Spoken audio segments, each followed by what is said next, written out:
Parang sinasabi sa atin ng ating mahal na ina, sige, dumiretso ka sa anak ko, sasamahan kita sa pagdarasal sa problema mo.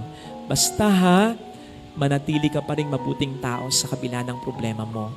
Kapit lang, laban lang, huwag kang mawawala ng pananampalataya, huwag kang magagalit sa anak ko, huwag kang pasamain ng problema mo. Lumaban ka pa rin ng pata sa negosyo, sa trabaho. Tingnan mo pa rin yung mga magandang nangyayari sa buhay mo. Huwag kang madidepress. Gawin mo pa rin kung anong sinasabi sa iyo ng anak ko.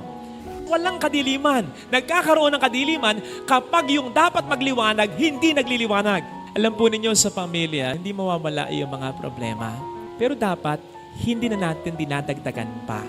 Kung may problemang nagpapadilim sa pamilya, huwag na natin mas padilimin pa. May post yung isa kong kaibigang pare. Ang post niya ay ganito, medyo nagulat ako. Pakiusap!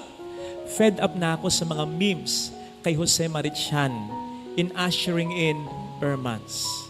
Please, stop it. Are we more interested about his songs than the birth of our Lord Jesus Christ? Stop posting it. Besides, siya din naman ang nagsabi, hindi siya dapat ituring na Father of Christmas or Father of Christmas songs. May katwiran naman, di ba? Tapos, binabasa ko pa yung post niya, ang nakalagay pa.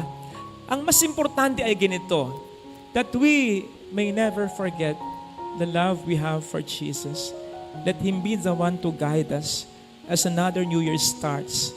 May the Spirit of Christmas. Kanta rin yun, di ba? Naloko ako. Anyway, tayong mga Kristiyano, kung ang iniisip natin ay ang paparating na Pasko, pagsapit ng mga Burmans na ito, dapat ang unang-unang naiisip natin, ang pinakamukha nito, ng pasimula nito, ay walang iba, kundi ang ating mahal na ina. Yung September 8, pagpasok ng Burmans, yun ang isa sa dapat nating kinasasabikan, sapagkat yun talaga ang nag-a-usher in ng kapanganakan ng Panginoon na nagbigay sa atin ng kaligtasan. Ang kapanganakan ng mahal na ina at ang kapanganakan ng anak niya ay konektado talaga. Tama, ang pagka-Diyos ni Jesus ay hindi galing kay Maria, pero yung pagiging tao, dahil ang Panginoon ay dumaan sa proseso ng pagiging tao, galing po kay Maria ito. In the same vein of thought, na tama ang kaligtasang hatid ni Kristo ay sa Kanya nang gagaling. Hindi mula sa kung sino mang iba, kundi kay Kristo lang talaga. Pero aminin natin na ang simula ng kaligtasang ito ay nabanaagan natin kay Maria. Sapagkat ang unang iniligtas ng anak ay ang nanay niya, nang ang ina ay punuin niya ng grasya at iligtas sa mantsa ng pagkakasala. Therefore, kung si Kristo ay talaga namang yung tinutukoy sa Isaiah 9 verse 2, na liwanag na siyang tatanglaw sa bayang matagal nang nagulami sa kadiliman, pwede nating sabihin na si Maria naman ang siyang bukang liwayway ng kaliwanagan na yan. Sa ating unang pagbasa mula sa aklat ni Propeta Mika, sinasabi ron ang pagsilang ng isang hari ng Israel. Pero ito'y pangungunahan ng pagsilang sa kanya ng magdadalang tao sa kanya. Ito ay konektado sa ating mabuting balita na kung iisipin po natin, parang si San Jose ang focus nito. Pero hindi, sapagkat ito ay tungkol sa pag-explain ng anghel kay San Jose na ang pagbubuntis ni Maria ay hindi kagagawan ng tao, kundi kagagawan ng Diyos upang matupad ang propesiya o ang pangako ng Diyos noon pamanguna ng pagdating ng tagapagligtas. Pero pangungunahan ito ng pagdadalang tao at pagsilang ng isang birhen, at ito nga po ay ang ating mahal na ina. True enough, tama yung sabi ni Pope Paul VI. Ang sabi niya, the Virgin Mary, our mother, is the hope of all the world and the dawn of our salvation. Si Maria Ania, ang pag-asa ng mundo at ang bukang liwayway ng kaligtasan. Pag-asa ng mundo, in a sense na, tama, hindi si Maria ang magsosolve ng lahat ng problema ng mundong ito. Lalo't higit ang problemang ibinigay sa atin noon pa man ng dyablo. Ang problema lalo't higit ng kasalanan ng kamatayan. Si Kristo ang magsosolve nito. Pero kaya nga pag-asa nang makita ng mundo si Maria, nandoon na ang buto ng kaganapan ng magiging kaligtasan ng tao. In connection with this, si Maria ang siyang bukang liwayway ng liwanag ng kaligtasan. Alam po natin kung ano ang nangyayari sa bukang liwayway. Hindi nga ba't kapag bukang liwayway, nag-aagaw ang kadiliman at kaliwanagan. Now, kung ang kaliwanagan ay sumisimbolo sa kabutihan, sa Diyos. Kung ang kadiliman ay sumisimbolo sa dyablo, sa kasamaan, pwede nating sabihin, kung si Maria ang bukang liwayway ng kaligtasan, tama ang liwanag ng bukang liwayway ay hindi pa sapat. Kasi kakaunti pa lamang yung nakikita mong sinag ng liwanag. Pero yung bukang liwayway na yan, kahit hindi pa sapat, isang assurance na yan. Malaking assurance na yan na siguradong darating ang liwanag.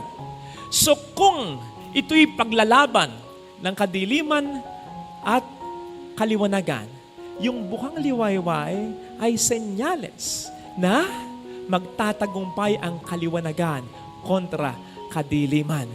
I could imagine nung ipapanganak pa lang si Maria, na pinuno na dati pa man ng Diyos ng kanyang grasya. The devil was like, oh, ito na. Kasi alam niya, nandun eh. Sigurado na ang pagkatalo niya.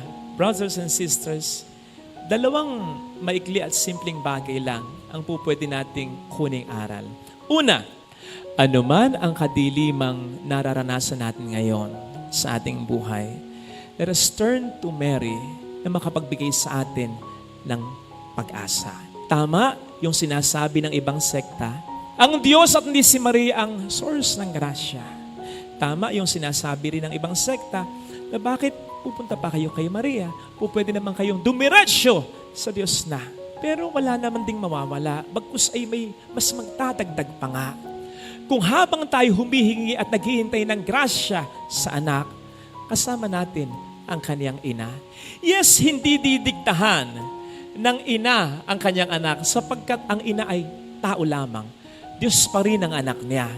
Pero tulad ng eksena sa kasalan sa Kana, ito ay ilalapit ng ina sa anak niya na para bang, anak, wala na silang alak. Di ba yun ang sinabi ng mahal na ina sa kasalan sa Kana? Di naman siya nagdikte.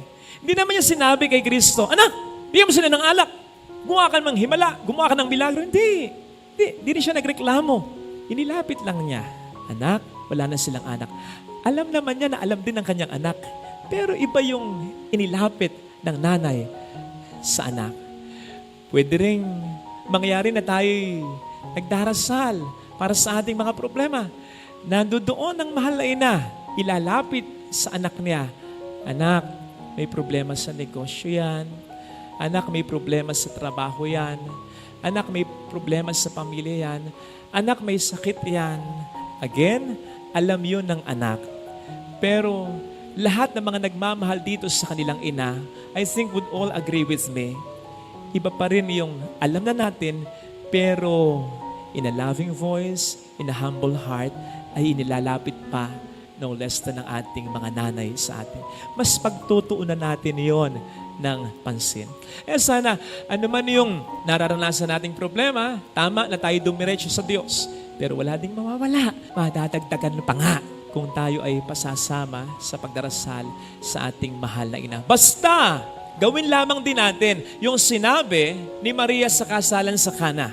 Ang sabi niya sa mga tagapaghanda ng tubig na gagawing alak, gawin ninyo kung ano man ang sabihin niya sa inyo. In other words, parang sinasabi sa atin ng ating mahal na ina, sige, dumiretso ka sa anak ko, sasamahan kita sa pagdarasal sa problema mo. Basta manatili ka pa rin mabuting tao sa kabila ng problema mo. Kapit lang, laban lang, huwag kang mawawala ng pananampalataya, huwag kang magagalit sa anak ko. Huwag kang pasamain ng problema mo. Lumaban ka pa rin ng pata sa negosyo, sa trabaho. Tingnan mo pa rin yung mga magandang nangyayari sa buhay mo. Huwag kang madidepress. Gawin mo pa rin kung anong sinasabi sa iyo ng anak ko. At maniwala ka, mas didinggin niya ang panalangin mo. So that's the first one. The second thing will be this. Ang challenge ng pagdiriwang ay katulad ng mahal na ina, maging bukang liwayway din tayo ng kabutihan o ng kaliwanagan sa iba. Yung pagtatrabaho mo, hindi naman ito kasiguraduhan na ang lahat ng pangangailangan ng pamilya mo ay maibibigay mo. Pero yung nagsisikap ka, nagninegosyo, nagtatrabaho, yung araw ginagawa mong gabi at yung gabi ginagawa mong araw, makapagbibigay yon ng bukang liwayway ng pag-asa sa mga anak mo. Makapagtatapos ako ng pag-aaral kasi talagang ginagapang ng nanay at tatay ko yung kinabukasan ko. Yun bang kahit hirap sa pagtatrabaho at pagnenegosyo ang iyong mga mahal sa buhay, lalo tigit ang iyong mga magulang, pero nakikita ka nilang nag-aaral ng mabuti. Nagmamahalan kayong mga magkakapatid.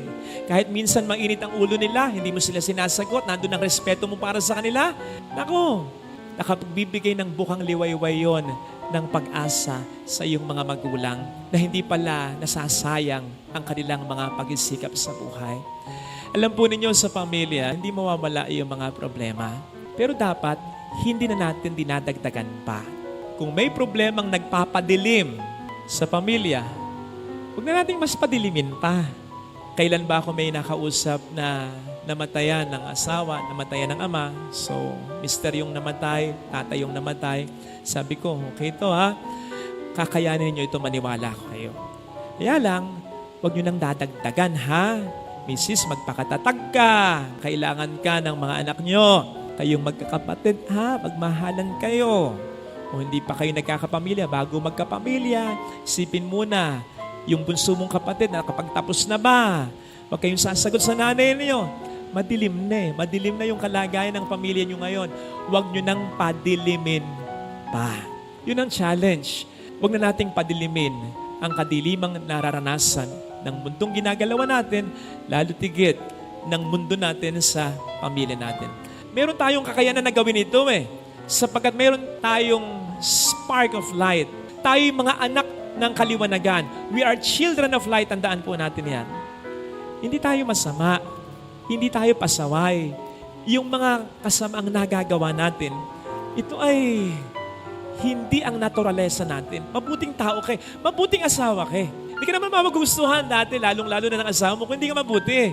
Nagloko ka lang. So nagloko, hindi ka talaga loko. Hindi ka talaga pasaway na anak. Hindi ka pinanganak ng magulang mo na sumasagot na sa kanya. Adorable ka. Apple of the eyes ka nila. Kung bakit sa impluensya ng mga kabarkada mo, kung bakit ganyan ang naging asal mo, hindi ka ganyan eh. Hindi ka anak ng kadiliman. Anak tayong lahat ng kaliwanagan. So kung gugustuhin lamang nating magliwanag at maka-inspire ng iba, lalo tigit ng ating pamilya, kaya eh. Kaya.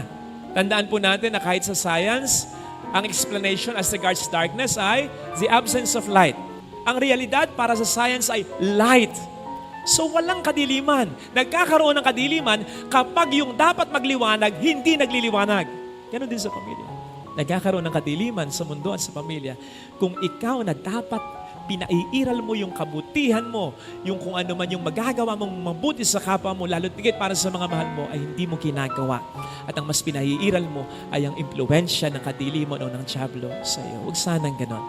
Ito sanang hilingin nating biyaya sa ating banal na misa, ang makakita at makaramdam tayo ng pag-asa, una mula sa mahal na ina, na mas diring kinang Diyos sa ating mga hinihiling sa Kanya.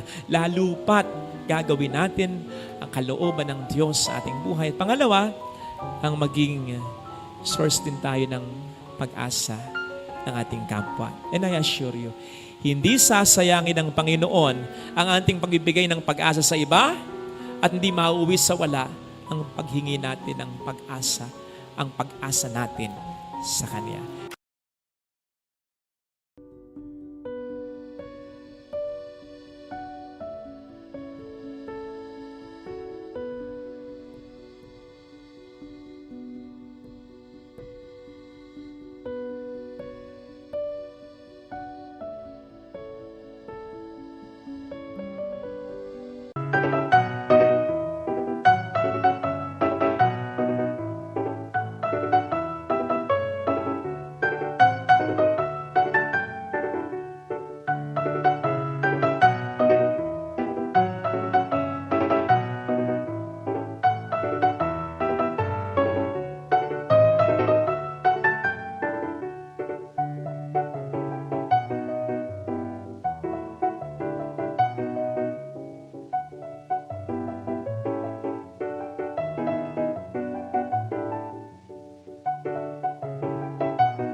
Ano ang pinakamabilis na paraan para ikaw ay maging mahirap? What is the quickest way to become poor? Magandang pagmunihan yan. Magandang maalaala yan o pag-aralan yan para magsilbing babala sa atin. Baka meron tayong ginagawa na nagiging sangkap o dahilan ng ating kahirapan. Ano ang pinakamabilis na paraan para maging mahirap? Sa tingin ko po, may dalawang paraan, dalawang mabilis na paraan, kaya tayo ay nagiging mahirap. Ano po yon? Number 1, pag ikaw ay nagiging madamot, yan ay isang mabilis na paraan para ikaw ay maging mahirap. Amen?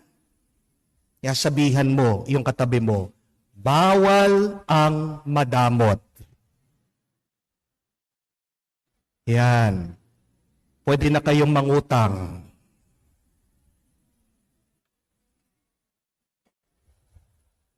Alam niyo po, kung papakinggan niyo ang sinasabi ng ating Panginoon, napakasimple lang ng kanyang mensahe. Be kind. Be hospitable. And you will get a great reward from God. Pag ikaw ay mapagbigay, pag ikaw ay mabait, pag hindi ka madamot, gagantimpalaan ka ng Diyos. Amen? Alam niyo po, sa Israel, meron isang dagat doon na patay. Ang pangalan po niya, literally, patay. Dead Sea. Bakit po sa lahat ng dagat o sa lahat ng tubig sa buong mundo, yun lang po yung patay na dagat, patay na tubig? Kasi siya po ay tumatanggap pero wala po siyang binibigay. Maraming pumapasok pero walang lumalabas doon sa Dead Sea. Bakit tumatanggap? Kasi ito pong Dead Sea, napakababa ng lugar. Pag umulan, bumababa, nagpopondo yung tubig. Pero dahil ito yung lowest point sa mundo, napakahirap po niyang maglabas, magbigay ng tubig. Anong resulta? Patay ang tubig. Very concentrated po yung liquid. Nung nag-swimming po ako doon, muntikan pa ako nabulag. Dahil purong chemical po. Tingnan niyo po kung anong pwedeng mangyari sa iyong buhay pag hindi ka nagbibigay. Kaya nga ano po ang sabi ni St. John Paul II? Nobody is so poor that he cannot give. And nobody is so rich that they cannot receive. Walang tao na masasabi niya, sobrang hirap niya, hindi siya makakapagbigay. Pero wala din tao masasabi niya, sobrang yaman niya na hindi siya makakatanggap. Pag ikaw ay nagbigay, pag ikaw ay mabuti at mabait, sinasabi ko sa iyo, makakatanggap ka ng grasya sa Diyos. Amen? Alam niyo po ba ang dahilan bakit napakasikat ni Taylor Swift? Galit na galit yung mga Pilipino ngayon eh. Bakit? Hindi daw siya magko-concert dito sa Pilipinas. Pero meron po silang tinatawag na Taylor Swift effect. Ano po yun? Yung mga iba, pag in-invite nila sa Taylor Swift, birthday nila, kasal nila, o debut nila, alam niyo po, walang bayad. Kung libre din po yung schedule ni Taylor Swift, pupunta po siya doon, gagawa po siya ng appearance, bibisita siya. Masya-shock po yung nag-invite sa kanya. Ginagawa po niya yon libre. Ginagawa po niya yon out of her own kindness and generosity. Ano po yung epekto? Nagmumultiply yung kanyang kasikatan. Kaya nga po, gustong-gusto siya ng mga tao kasi ang totoo, mabait siya. Tingnan niyo po yung balik sa iyo. Pag ikaw ay mabait, pag ikaw ay mapagbigay, pero wala kang matatanggap kung ikaw ay madamot. Pag ikaw ay makasarili, yung kakaunti na nasa iyo, mawawala pa.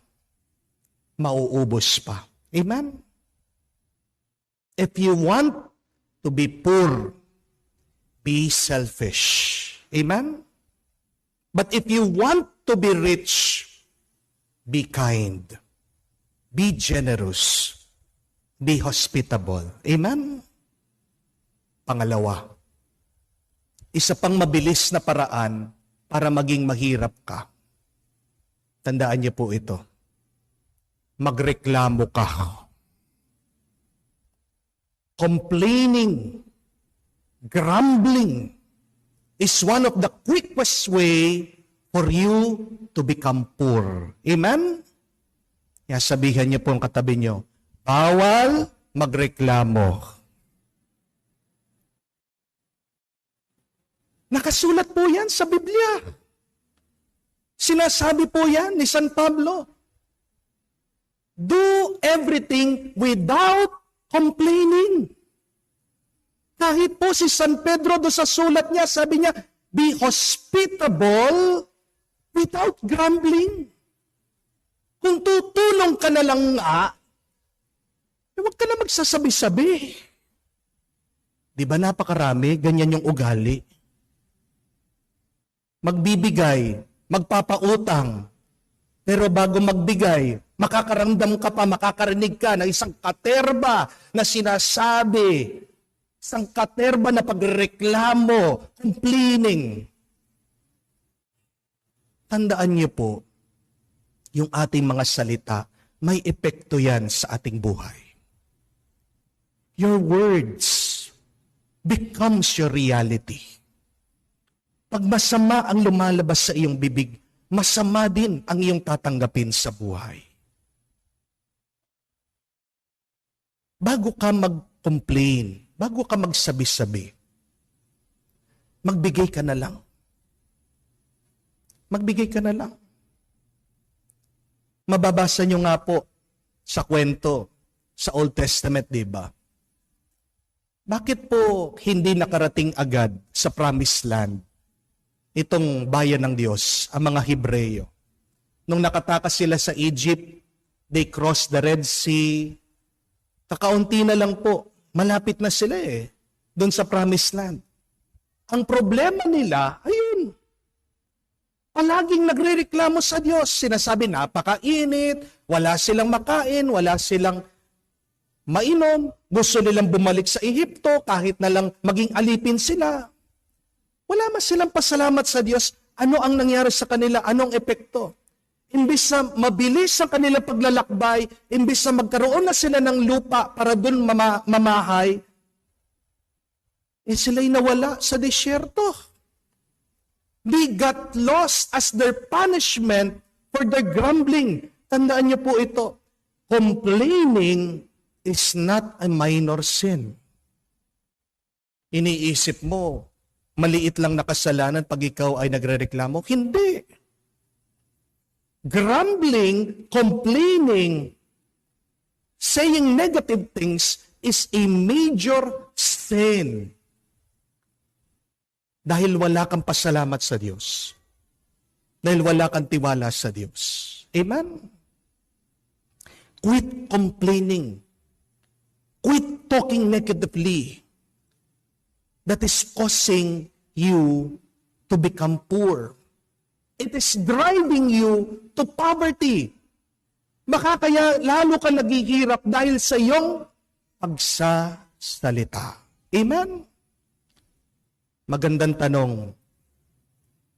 Paano natin maaalis itong dalawang ito? Paano natin maaalis yung pagiging madamot? Paano mo maaalis yung pagrereklamo? Simple lang po. Una, sana makita mo lahat na nakakasalamuha mo, lahat na nakakaharap mo sa buhay, ay nandyan ang Diyos sa kanila. Ano sinasabi din ng turo ni Jesus? Kapag tinanggap kayo, akong tinatanggap. Pag ang paniwala mo, pag ang isip mo, ang taong nasa harap mo, demonyo, ang hirap po, di ba? Na maging mabait sa kanya. Sama yan eh. Demonyo yan eh. Pero isipin mo na ang taong nasa harapan mo, buhay ang Diyos sa kanya, nasa kanya ang Panginoon. Gawin mo yung mabuti, gawin mo yung maganda, hindi para sa tao, pero gawin mo para sa Diyos. Madaling magbigay doon sa tao. Amen?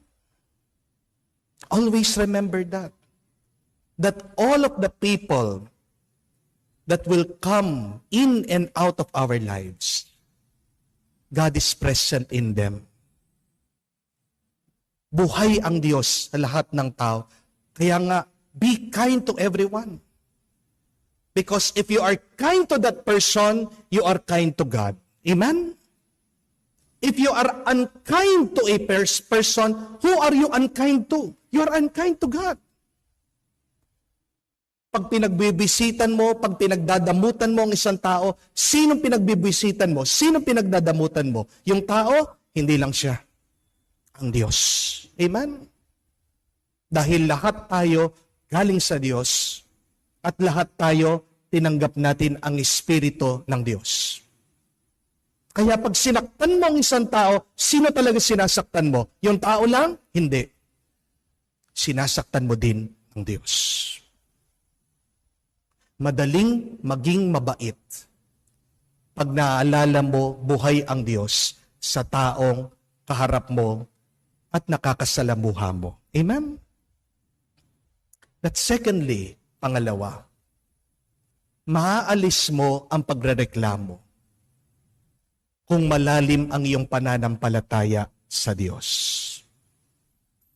If you have a deep faith in God, you will never complain in your life. Bakit merong nagrereklamo? Kasi iniisip, kauubusan sila. Di po ba? Pero kung ang paniwala mo, hindi ka kauubusan, palagi kang pagkakalooban, magrereklamo ka pa ba?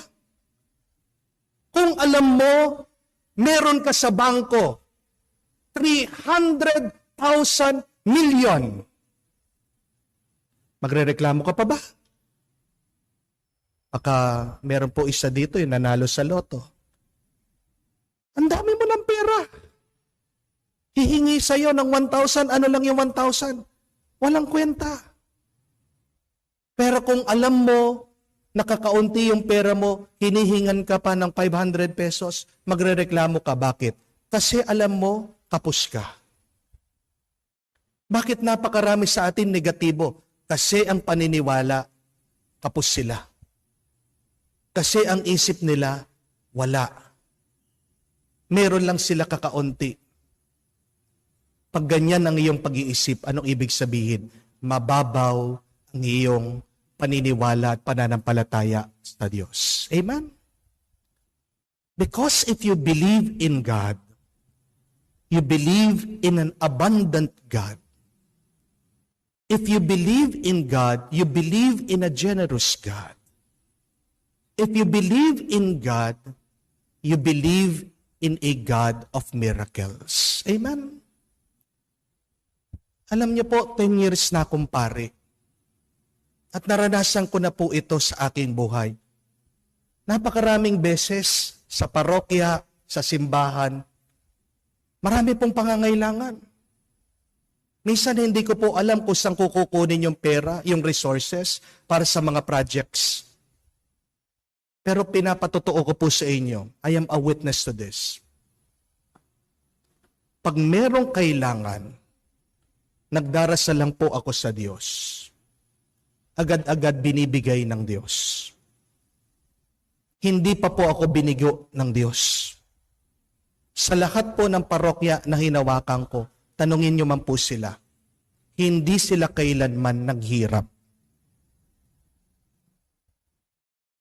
Hindi ko man po sinasabi sa mga tao may kailangan, agad-agad, biglang dumarating yung kailangan, yung pangangailangan. Agad merong nagdo-donate. You don't need to complain. You don't need to talk negatively. May sakit ka, may utang kayo, kailangan mo ng pera, ng pondo. Pigilan mong sarili mong magsalita ng masama. Instead, say a prayer. Pray always. Believe in God. Hindi naman mahalaga na malaman mo paano darating. Di po ba? Ang mahalaga, alam mo kung saan manggagaling. Anong pamamaraan para makatanggap ka ng grasya? That is not important. Ang mahalaga, darating. Ang mahalaga, may pinanggagalingan. At yan ang sinasabi ng ating pananampalataya. When you have faith, you know in your heart where the grace will come from the source, from God. How will it come? It does not matter. That is not important. But what matters is, it will come. Darating. Kung gusto mong dumami ang pera mo, anong kailangan mong gawin? Dagdagan mo ang sipag mo sa pagtatrabaho. Amen? Dagdagan mo ang pagninegosyo mo. Dagdagan mo ang iyong pakikilaban sa buhay. Dagdagan mo ang diskarte mo. Para sa mga bata, kung gusto po nilang dumami ang kanilang kaalaman, tumalino, ano kailangan nilang gawin? Kailangan nilang dagdagan ang kanilang pag-aaral. Amen? Kailangan nilang dagdagan ang sipag nila, no? Sa pag-aaral, in studying. Tanong ko po, paano darami ang pagpapala at ang bendisyon ng Diyos sa buhay mo? Dalawa lang, napakasimple. Dagdagan mo ang pagiging mabait mo. Dagdagan mo ang pagtulong mo sa iba. Kahit na naghihirap ka, kahit na may pangangailangan ka. Again, nobody is so poor that they cannot give. Give what you can. Help how you can. But secondly, kung gusto mong dumami pa ang iyong pagpapalat bendisyon, dagdagan mo pa ang iyong tiwala, ang iyong pananalig at pananampalataya sa Diyos. Alisin mo ang pagiging madamot, alisin mo ang pagrereklamo. Palitan mo yan sa iyong pagkakawang gawa, palitan mo yan sa iyong tiwala. At sinasabi ko sa iyo, aapaw ang pagpapalat bendisyon sa buhay mo, ngayon at magpakailanman.